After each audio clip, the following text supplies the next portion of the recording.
ప్రతిదీ వస్తుంది. కాలం నిచ్చెన లాంటిది కాదు, కాలం చక్రం లాంటిది. చక్రం పోయినవి మళ్ళీ వస్తూ ఉంటాయి, వచ్చినవి మళ్ళీ వెళ్ళిపోతూ ఉంటాయి. జాగ్రత్తగా ఉండాలి. ఇందాక మనం సంవత్సరాల పేర్లు చెప్పుకున్నప్పుడు అదే విశేషాన్ని చెప్పుకున్నాం ప్రత్యేకంగా. అది మన సంస్కృతిలో ఉంది. అందుకే తాతగారు చనిపోతే సంవత్సరంలోగా మనవడు పుట్టినా మనవరాలు పుట్టినా ఆ తాతగారి పేరు ఈ మనవడికి పెడతాం మనం ఖచ్చితంగా. ఆ మామగారు కూడా ఉండి మా పెనిమిటి వాడిని ఎవరు ఏమి అనడానికి వీలు లేదు అంటుంది. అంటే తాతగారు ఎక్కడికి పోలేదు, మళ్ళీ మనవడైన ఇంట్లో పుట్టాడయ్యా అని చెప్పడం. ఇప్పుడు కొత్త కొత్త పేర్లన్నీ పెడుతున్నారు, కానీ పూర్వం అమ్మమ్మ పేరు, తాతయ్య పేరు, మా అమ్మ పేరే పెట్టేవారు. వాళ్ళని కూడా వీళ్ళ ఆశయాలకు అనుగుణంగా దానికి తగ్గట్టుగా పెంచేవారు. అది మన సంస్కృతి. అందుకే శిశిర ఋతువులో రాలిపోయిన ఆకులన్నీ వసంత ఋతువులో మళ్ళీ వస్తున్నాయి. పోయిన చైత్రమాసం మళ్ళీ వచ్చింది, పోయిన శుక్లపక్షం మళ్ళీ వచ్చింది, పోయిన పున్నమి మళ్ళీ వచ్చింది, పోయిన తిథులన్నీ మళ్ళీ వస్తున్నాయి, పోయిన నక్షత్రాలన్నీ మళ్ళీ వస్తున్నాయి. నీకు పోయింది అనుకుంటున్న సంతోషం కూడా మళ్ళీ వస్తుంది ఖచ్చితంగా. ఈ ఆశావాదమే ఉగాది. రాలిన ఆకు మేల్బసిడి రాగముగా చిగురించు, ఎండుదై వ్రాలిన మ్రోడు జీవరశరమ్య శిరస్సున పైకి లేచు. ఎండుదై వ్రాలిన మ్రోడు జీవరశరమ్య శిరస్సున పైకి లేచు. పాల్మాలిన లోకమందు అవమానము కండు ఘటిల్లెనంచు, గగ్గోలుగా నేర్చెదేలా. పాల్మాలిన లోకమందు అవమానము కండు ఘటిల్లెనంచు, గగ్గోలుగా నేర్చెదేల. నవకోరక రాగము కోకిలమ్మయే హేలగ పాడుచున్నది. నవకోరక రాగము కోకిలమ్మయే హేలగ పాడుచున్నది. ప్రహేళికలన్ పగిలింపరమ్మికన్. ఒక కుటుంబాన్ని నడిపేటువంటి మనకే పజిల్స్, ప్రహేళికల్ లాంటి సమస్యలు ఉంటాయి.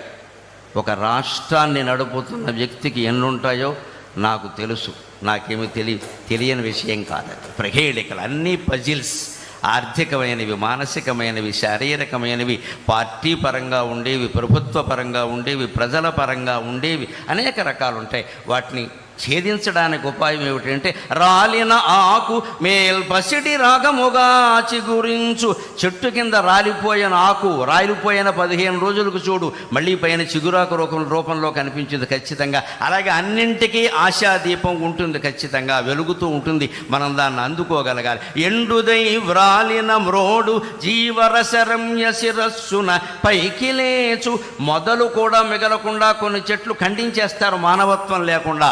కానీ ఆ చెట్టుకి ఎంత పట్టుదల ఉందంటే, నన్ను నువ్వు మొదలంటా ఖండించినా నేను మళ్ళీ చిగురు వేస్తా అని నెల తిరగకుండా అది చిగురిస్తోందండి. చెట్టు నుంచి మనం ఎన్ని పాఠాలు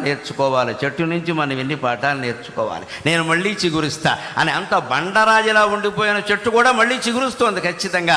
అలాగే పాల్మాలిన లోకమందు అవమానము కండు ఘటిల్లెనంచు, గగ్గోలుగా నేర్చెదేలా. నన్నెవరో అవమానించారు, నా గురించి ఏదో అనుకుంటున్నారు. ఇవన్నీ మనం ఆలోచించాల్సిన విషయం కాదు. విశ్వావసునామ సంవత్సరం మనకి ఇస్తూ ఉన్నటువంటి ఖచ్చితమైనటువంటి ప్రబోధం అదే.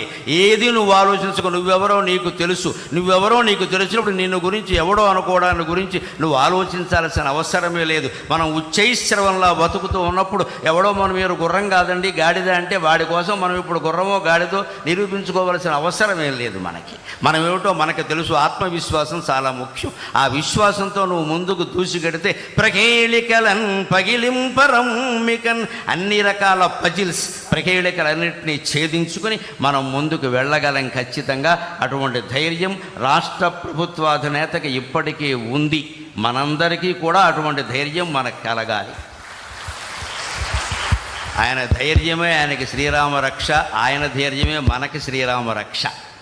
అందుకని వచ్చే సంవత్సరం విశ్వావసునామ సంవత్సరం ఆంధ్రప్రదేశ్ ప్రభుత్వానికి బాగా అవసరం. కాబట్టి నిజంగానే విశ్వావసు అంటే అన్ని రకాల బంగారము లోహాలు అన్నీ ఆంధ్రప్రదేశ్లోనే లభ్యమై భగవంతుడి దయ వల్ల అన్ని రుణాలు తీరిపోయి వారు ఆశించినట్టే స్వర్ణాంధ్రప్రదేశ్గా రూపొందుతుంది అని స్వర్ణ భారత్ ట్రస్ట్ సాక్షిగా మనం భగవంతుడిని ప్రార్థన చేద్దాం.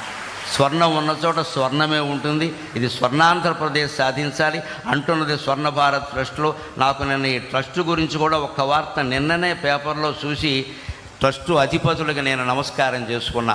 14 ఏళ్ల క్రితం బొంబాయిలో తప్పిపోయినటువంటి ఒక కుర్రాన్ని ఈ ట్రస్ట్ వారు చేరదీసి 14 ఏళ్ల పాటు విద్యాబుద్ధులు చెప్పించి వాళ్ళకి జీవితానికి అవసరమైన వృత్తులన్నీ నేర్పి మళ్ళీ బొంబాయి తీసుకెళ్ళి ఎక్కడ పనిచేశాడో అక్కడి నుంచి వాళ్ళ తల్లిదండ్రుల వివరాలన్నీ తెలుసుకుని వాళ్ళని పిలిపించి వాళ్ళకి మొత్తం మీద ఆ అబ్బాయిని అప్పగించారండి. నిన్న పేపర్లో చూశాను. అందుకని మా అమ్మాయి ఇలాంటిదైనా దీప గారిని నేను ఆశీర్వదిస్తూ ఉన్నాను. నిజంగా ఇంత ట్రస్ట్ నడుపుతూ ఇంతటి మంచి కార్యక్రమాలు చేస్తూ నేను చూసి ఈ ట్రస్ట్ ఇంత గొప్పదా, దీనిగా నేను వెళ్ళబోతున్నదేని నేను చాలా సంతోషించాను. నిజంగా దీన్ని ఆదర్శంగా తీసుకుని మనం స్వర్ణాంధ్రప్రదేశ్ నిర్మాణానికి ఎంత చేయాలో అంతా చేద్దాం. ప్రభుత్వానికి పూర్తిగా సహకరిద్దాం అన్ని విధాల. ముందు ఒక్క విజ్ఞప్తి, ప్రభుత్వానికి కట్టవలసిన పన్నులన్నీ రూపాయి ఎగ్గొట్టకుండా కట్టేద్దాం. అది చాలు, ఇంకేమవుతుంది. అది ఒక్క పని మనం చేసి మళ్ళీ ఏమండి నాకు అవకాశం ఊరికే గోక్కుండా మనం మొత్తం అన్నీ కట్టేస్తే అన్ని ప్రభుత్వాలు బాగానే నడిస్తే, పూర్వం నుంచి ప్రభుత్వాలు పన్నుల మీద ఆధారపడి నడిచే.